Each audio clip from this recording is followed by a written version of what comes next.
Okay, so we're going to start the interview today with Bob Borland, and he's my adult and just turned 50, and he's going to be helping me today with a project we're going to be that he's going to be doing, and he's going to be learning how to draw. So I brought along a journal and a drawing book with a pencil and a sharpener, and we are going to get started with a creative practice of drawing. But first, I'm going to give you a couple of pointers on how to draw. Thank you. Because I don't think you don't know how to draw, correct? That's right. Okay. So, the basic thing that you need to learn about drawing is the value system. And the value system is basically shading, or a way to shade. And that's what makes things look three-dimensional. So if you have, first I'm going to draw you 5 little squares, and I'm going to let you shade these in just a minute. So there's my 5 squares. So, for instance, if you have a circle and you shade it all one color, like this, it just looks like a flat circle, right? Like a flat black circle. But if you draw a circle and you use the value system, where things go from darker to lighter or lighter to darker, now all of a sudden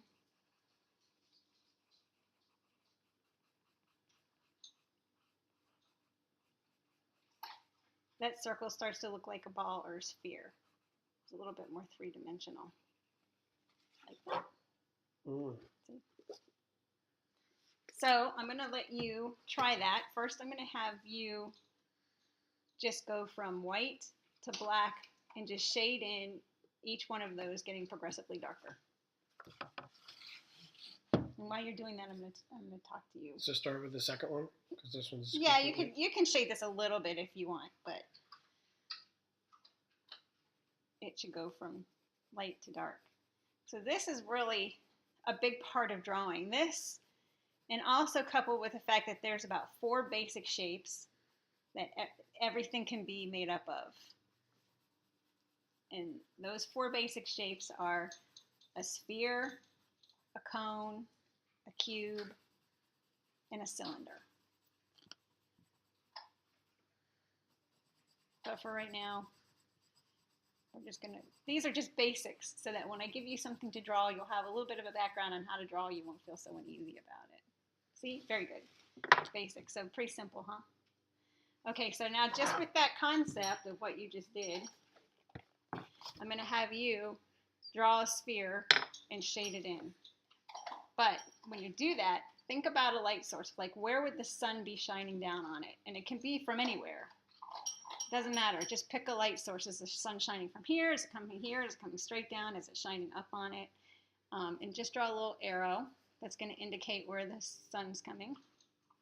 Good. And then so you know if the sun is hitting that ball right there, where you know where it's going to be lighter, and then how the light's going to bend and it's going to get darker as it goes down, correct? Mm-hmm. So just do that. Shade it like that. So you know it's going to have to get from lighter to darker.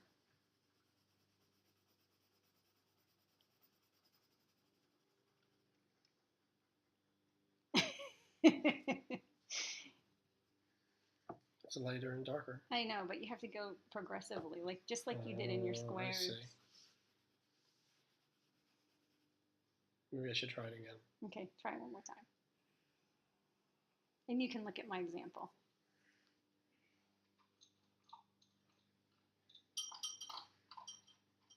So if the light's shining right here, you know that there's going to be a hot spot there, right? Mm-hmm. And then how it gets progressively darker as it goes down that sphere. And it's going to be the darkest at the bottom.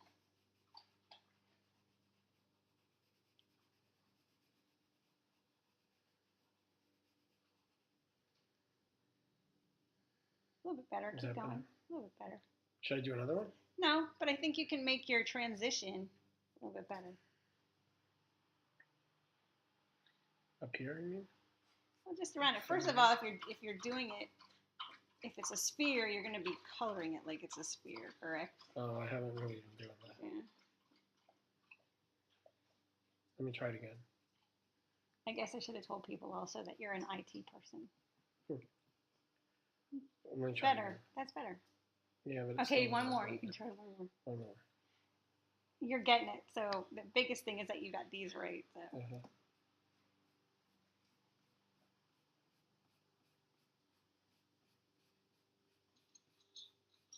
That's better. Okay. Now we can take that one step further and we can cast a shadow on it. And when you cast a shadow, your shadow does the same thing, right?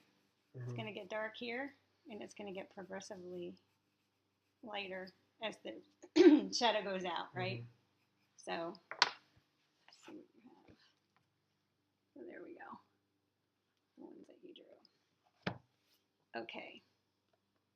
Now, here would be the 4 shapes. And I'm not going to ask you to draw anything this complicated, but this sometimes, when people don't know how to draw, if they know this, it helps them a little bit. But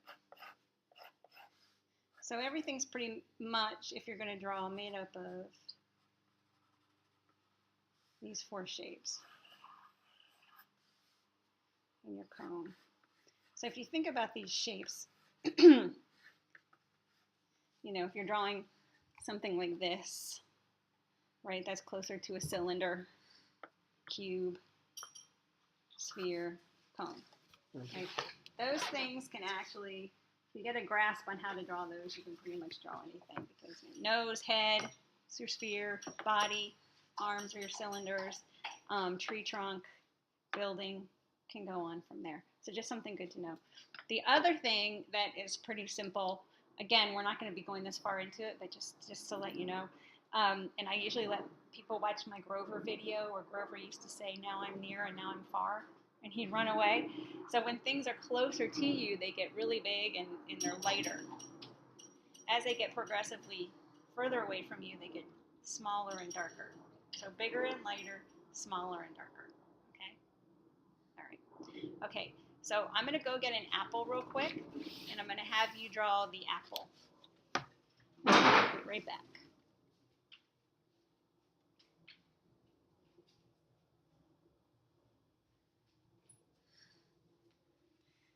Okay, so here's our apple. I'll put it right here. Turn the light on. It might help. All right, so if I was an ant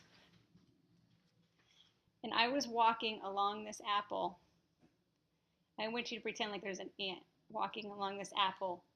And then while it's walking along the apple, your eye is following it, but your hand is making the picture. Does that make sense? Okay. So think about an ant, and it's got to be from your perspective. So you're a little bit above it. And then you're just doing an outline. And it goes all around the whole thing?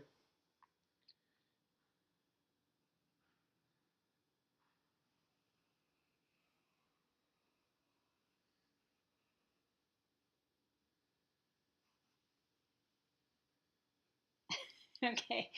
Is there another side to that? I mean, is it flat? Do you see another side? I just don't know how to make the other side. Okay. So should I shade some of this or something? No, let's try it one more time. This time follow my pen.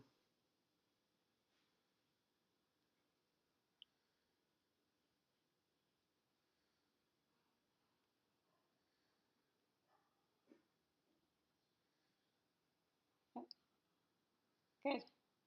But you see there's still this part back here, right? So that would start like right here. If you start back where you started before, and that's going to probably come about around this way, right? Good. So where would the stem be? That's right. In here? Or in here? I'll look at it. Where would it be? Always look at your subject. The more you look at your subject, the more information you get.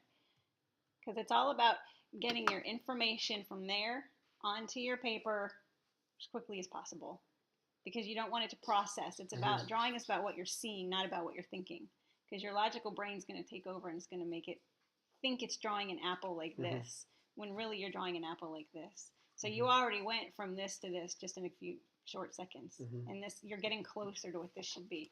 So this is right. So you went from this to this just by following that ant.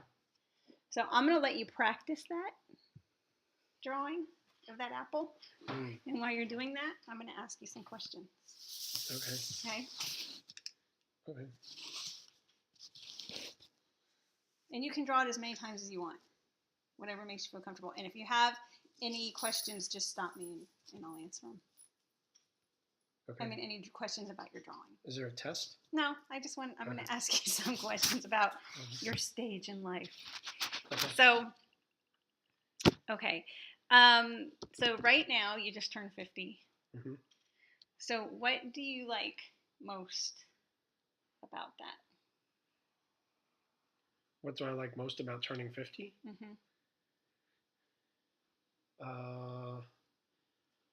I don't know. There's not a lot to like about turning 50. I wish I was 30, not 50.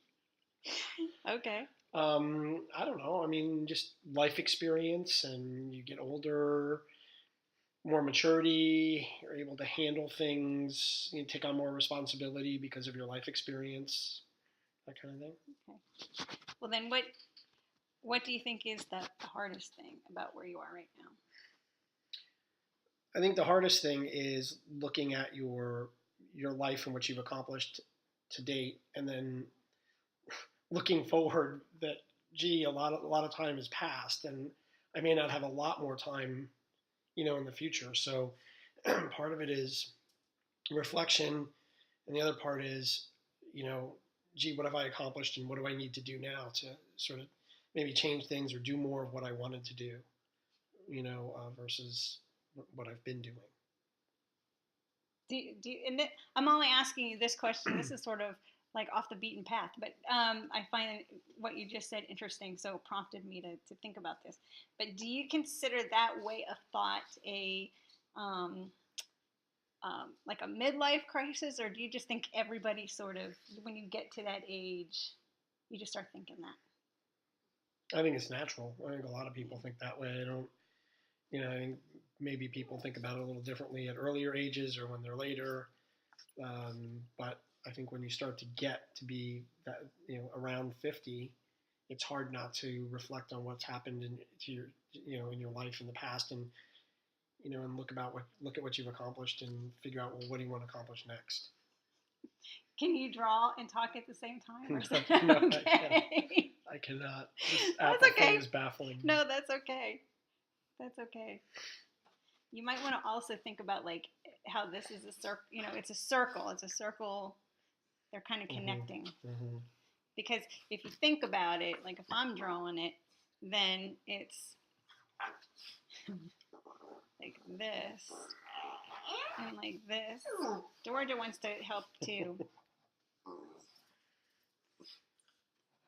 You see that? And you can kind of, you don't have to draw a line either. You can kind of sketch it out as well. Okay. So see how that's kind of starting to come along? Yeah, sort of. So think about that too. And I'm going to give you just a second to start drawing again.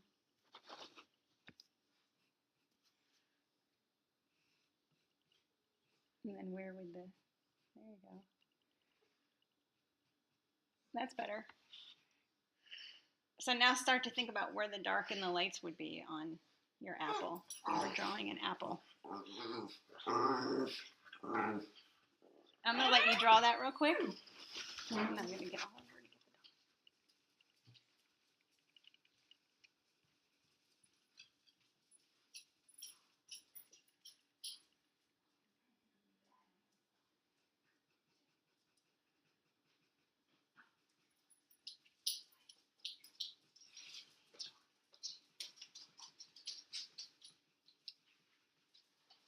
the dog.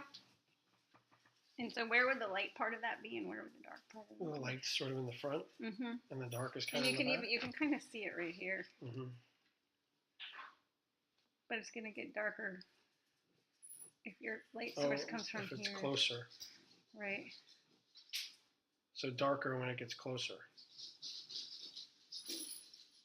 That's here, right? Darker down here, Mm. so you can even see how it gets real dark Yeah, down yeah, here. yeah. Good point. I can see that. All right. I'm not very good at apple drawing. So, what are some of the things that you're enjoying with this in this phase of your life? Things I'm enjoying. Um, that's a tough question. I mean, certainly, I think I think a little bit more about, and I get more enjoyment at family and friends and things of that nature because I think as I get older, those are things that become more important. So spending time, also helping others is important. So whether it be at home or at work, um, thinking about other people, maybe a little bit less selfish, sharing some of the knowledge and things that I have, or that I've, some of just the things that I've acquired over the course of my lifetime, and being able to kind of share it and do things for others. I think those would probably be the biggest things. Okay. All right. Yeah. Try one more because you're progressively getting better. I don't know about that. Which is very interesting. No, you are. It's so easy. Drawing is so easy. It's really about what, like I said, what you see.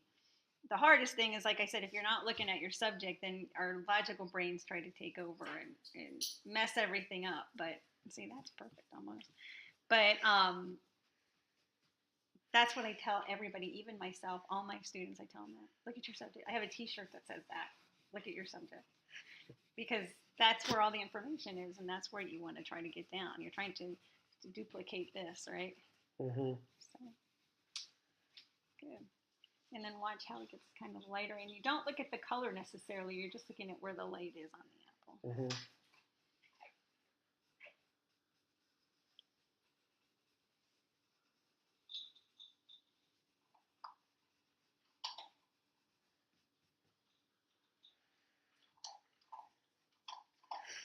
Great.